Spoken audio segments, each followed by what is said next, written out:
The secondary part of this question is, and this is, I think, the important part of the question going forward, is what can we do to ensure that we don't have a racial bias around these things, around these instances that happen as we look at the removal of zero tolerance? Yeah, I'll take that on. So the easy answer is yes, racism plays a large role, not just at the school level. This has been compounding long before the middle schooler arrived in 7th grade and was involved in an altercation, and a decision was made on whether to suspend or expel that student. Right? This is an accumulation of events. Anyone who grows up in the United States and says that race doesn't play a role has their eyes closed. Yeah. Every one of us in here. And so in schools of social work, we try to talk about that. Right? Everyone thinks in the school of social work, oh, I'm open to all these ideas, but we've been bombarded with the same messages since birth. It'd be crazy to think that they don't play a role. So they play a role all the way up until that incident happens. They play a role all the way through the juvenile system in terms of sentencing disparities for the same offense, same history, same type of youth, and they play a role into the adult correctional system. So this isn't a issue that is just isolated in the schools, but it's certainly present in the school. Some strategies on the juvenile justice side, some states have sentencing grids that take essentially race out of the equation. They look at the type of offense, the number of priors, and they put you in a what the sentence ought to be. So this is like Washington State, for example.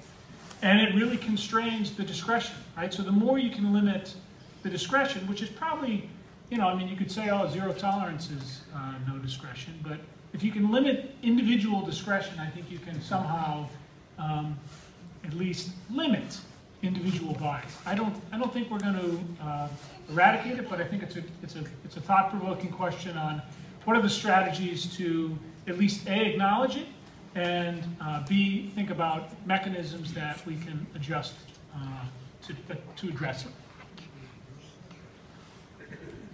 There's so much to say about that question, and I think I'm looking back at one of my employees, Hakeem, who works in Jackson with me, and I remember at one of our school justice partnership meetings in Jackson, I said, so what kind of trainings do we have?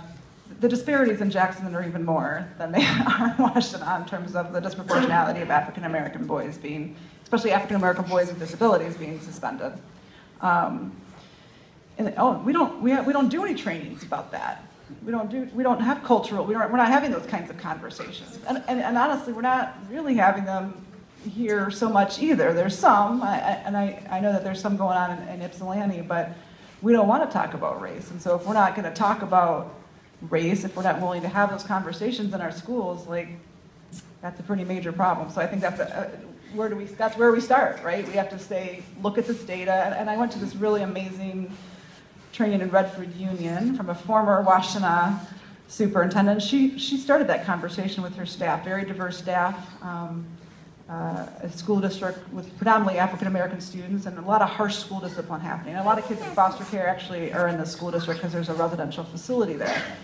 She said, let's look at the data, and then let's talk about it. And she facilitated these conversations, but I gotta say, I don't see that happening a lot. Like, let's be real, and let's look, and let's be real, and have a real conversation about that. Not to be defensive, right? But to really talk about it. Yeah. I want to add, I think we absolutely have to put the issue of race on the table. 85% of our teaching staff is white, and even in our urban environments, they don't reflect the student population they're serving. There have been efforts in terms of cultural proficiency training, but it's not a short journey, it's a long journey. And it begins with looking individually at who each individual person is. Right? Our identities, race is part of it, gender is part of it. We have other identities as well that make up who we are. We're not particularly reflective about a lot of those things. And if we're not reflective ourselves, then how do we expect to get to know what the kids are bringing into the classroom? How do we get to know them as individuals and their identities and how that comes into play as we're helping them to develop and grow into contributing citizens in our communities and flourish as adults. So I think thinking about how we do the professional development, it starts individually with each of us in the room. Then it works collectively within our buildings. And so at Washington Intermediate School District, we actually are diving into this conversation about how do we live out our values of equity, inclusion, and social justice within our organization. And it means tackling the issues of race and how we understand each other and how we understand the way in which race has played a role in creating or denying people opportunities. And that's a really important conversation.